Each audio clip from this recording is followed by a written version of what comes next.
Hello friends, I am Saeed Hussain.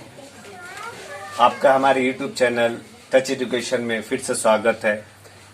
Touch education के खास show interview with students में हमारे साथ आज मौजूद हैं नूर एन, जिन्होंने एक साथ भारतीय स्तर के इंडिया लेवल पे कई एग्जाम, इंजीनियरिंग एग्जाम को इन्होंने क्रैक किया है और ये उपलब्धि बहुत बड़ी उपलब्धि है।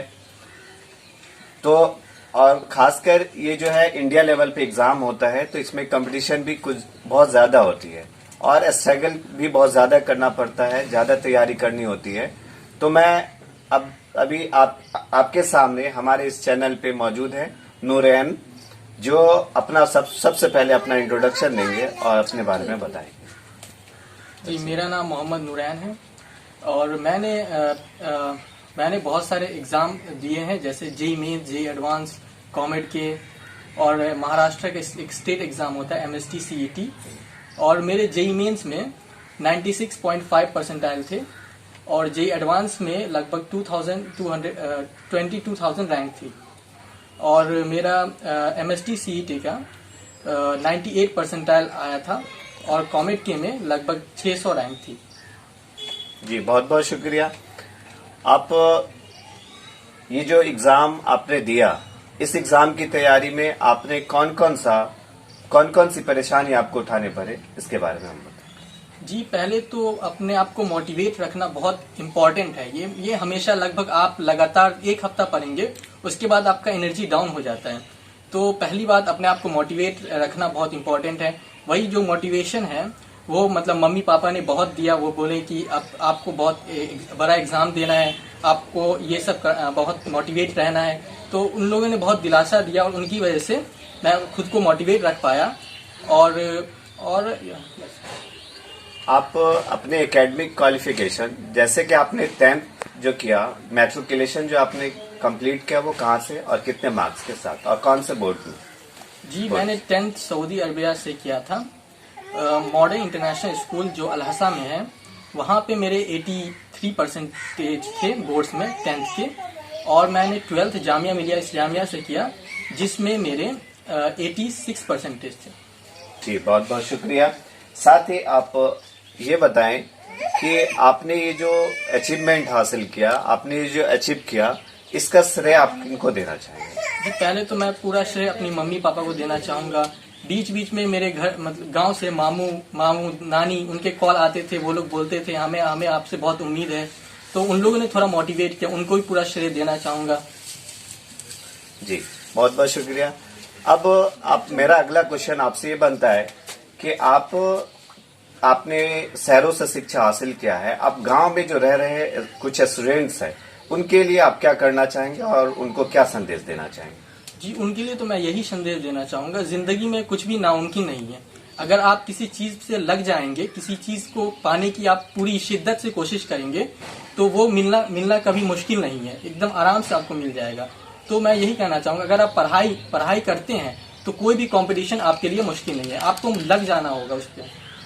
जी, इन्होंने कहा जहाँ चाह है वहाँ रहा है। अगर आप चाहते, अगर आपके अंदर ये इच्छा शक्ति है कि किसी चीज को पाने की, तो वो चीज आपको मिल जाएगा, बस उसके अनुरूप आपको काम करने की जरूरत है। मेरा अगला क्वेश्चन आपसे ये बनता है कि आपने ये इंजीनियरिंग बैकग्राउंड को ही क्यों चुना?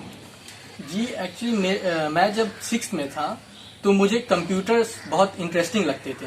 तो उस टाइम से मेरा माइंड बन गया था कि मुझे जहाँ जाना है कंप्यूटर फील्ड में जाना है। जब मैं लगभग 9th में आया तब मुझे पता चला कि मुझे मैथ्स विद साइंस लेना पड़ेगा अगर मुझे बीटेक वगैरह करना है।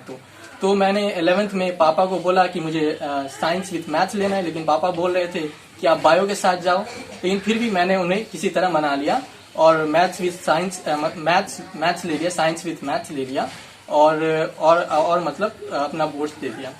जी, मैं अपने व्यूअर्स को बताना चाहूंगा कि इन्होंने ये इंजीनियरिंग के लिए जो अवेयर हुए वो 6th क्लास से ही हुए। अपने बड़े से या अपने इनके अंदर की जो इच्छा शक्ति थी, जिसे इच्छा शक्ति थी, ये अपने पेरेंट्स को बताया और पेरेंट्स से उन्हीं के अनुरूप इनको शिक्षा के क्षेत्र में, उन्हीं के सेक्टर में आगे बढ़ाना चाहे। मैं गार्जियंस को भी, हमारे जो व्यूअर्स गार्जियंस हैं, मैं उनको ये बताना चाहूंगा कि किसी भी बच्चे पे शिक्षा थोपी न जाए। उसकी इच्छा के अनुरूप ही उनको शिक्षा दी जाए। अब हमारे नूरैन भाई, जिनसे मेरा अगला क्वेश्चन ये है कि आप ये इंजीनियरिंग के सेक्टर में जो तैयारी कर रहे हैं लोग, उनको आप क्या संदेश देना चाहेंगे? जी, मेरा यही संदेश रहेगा कि आप किसी भी सेक्टर में तैयारी करें, अगर आप मेहनत से तैयारी करेंगे तो कुछ भी मुश्किल नहीं है, कुछ भी नामुमकिन नहीं है। जी, बहुत बहुत शुक्रिया आपका हमारे नूरैन भाई, और आपको ढेर सारी शुभकामनाएं और अग्रिम बधाई, ताकि आगे चल के आप एक अच्छे इंजीनियर्स बने और हमारे देश का, हमारे राज्य का और अपने गांव का नाम रोशन करें। साथ ही अपने गांव समाज के जो बैक रह गए या पिछड़े हुए लोग हैं, उनके लिए आप एक अच्छा विचार अपने मन में बनाए रखें। बहुत बहुत शुक्रिया जी। मानव सेवा के लिए तो बहुत सारे रास्ते हैं, जैसे लोग सिविल सर्विसेज में जाते हैं और भी दूसरे सेक्टर्स हैं जहां से लोग मानव सेवा करते हैं, लेकिन आपने ये डॉक्टरी प्रोफेशन को जो चुना, वो क्यों चुना आपने? इसमें तो बहुत सारे फैक्टर्स हैं।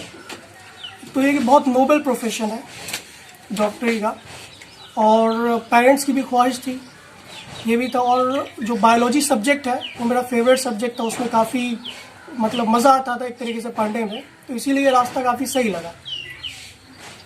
जी, आप ये जो आपने उपलब्धि, ये जो अचीवमेंट आपने किया है, ये जो आपने उपलब्धि हासिल की है, इस उपलब्धि के पीछे जो आपने स्ट्रगल किया, ये जो आप लर्निंग के पीरियड में आपने जो स्ट्रगल किया, ये जो आपने परेशानी उठाई, उसको थोड़ा हमारे व्यूअर्स के सामने रखें। देखिए, पूरी जर्नी या तो 2 साल की होती है, 11-12 आप मानिए चलिए, अगर ड्रॉप लेते हो तो और जर्नी बड़ी हो जाती है। तो उसमें सबसे बड़ी दिक्कत आती है कि आप मोटिवेटेड कैसे रहें। आपको 8 घंटा, 10 घंटा, 12 घंटा अपने हिसाब से पढ़ना पड़ता है डेली। आप अगर कुछ दिन गैप कीजिएगा तो वो पूरी जो लाइन बनी रहती है वो पूरी बिगड़ जाती है। तो इस तरीके से सबसे बड़ी दिक्कत होती है कि मोटिवेटेड रहना। आप इतने बड़े कंपटीशन को फेस करने जा रहे हैं, उसके लिए तैयारी भी आपको मतलब बेहतरीन तरीके से करनी पड़ती है। तो इसीलिए जो मेरा जो शेड्यूल था वो ये था कि 4 घंटा तो कोचिंग चलती थी और उसके बाद मैं 8 घंटा खुद से पढ़ता था, टोटल दिन के 12 घंटा। और ये पूरे साल, जो मैं 1 साल ड्रॉप किया हूँ, तो पूरे 365 दिन यही रूटीन था, तभी इस तरीके का नंबर आया है। जी, एक बड़े लक्ष्य को पाने के लिए कंटिन्यूटी जरूरी है। ये कंटिन्यूटी जो आपने बनाए रखा, 12 घंटा 10 घंटा पढ़ने के बाद भी लोग उब जाते हैं, लेकिन इस कंटिन्यूटी को, ये जो आपके सामने परेशानी आती थी, उस परेशानी को आपने कैसे हल किया, या इससे उबरने के लिए आपने कौन सा काम किया करते थे? देखिए, मोटिवेशन तो आदमी यूट्यूब पे भी देख सकता है, लेकिन वो होता है टेम्परेरी, 1-2 दिन में वो खत्म हो जाता है। अगर आपके अंदर जुनून है कि आपको कोई कंपटीशन, आप ये जो डॉक्टरी के सेक्टर में जाना चाह रहे हैं, तो एमबीबीएस के बाद आप क्या करना चाहेंगे? आप एमडी के सेक्टर में जाना चाहेंगे या सर्जन के सेक्टर में जाना चाहेंगे? शुरू से ही मैंने मतलब सर्जन बनने का सोचा था, तो इंशाल्लाह उसी फील्ड में जाया जाएगा, और वो भी न्यूरोलॉजी के डिपार्टमेंट में, जो मेरा एम है ये। बहुत बहुत शुक्रिया। आपने ये भारत लेवल का, इंडिया लेवल पे आपने ये एग्जाम जो क्रैक किया है, इसकी तैयारी का जो मोटिवेशन आपको मिला, या इसके बारे में जो जानकारी मिली, वो सब सर्वप्रथम किससे मिली?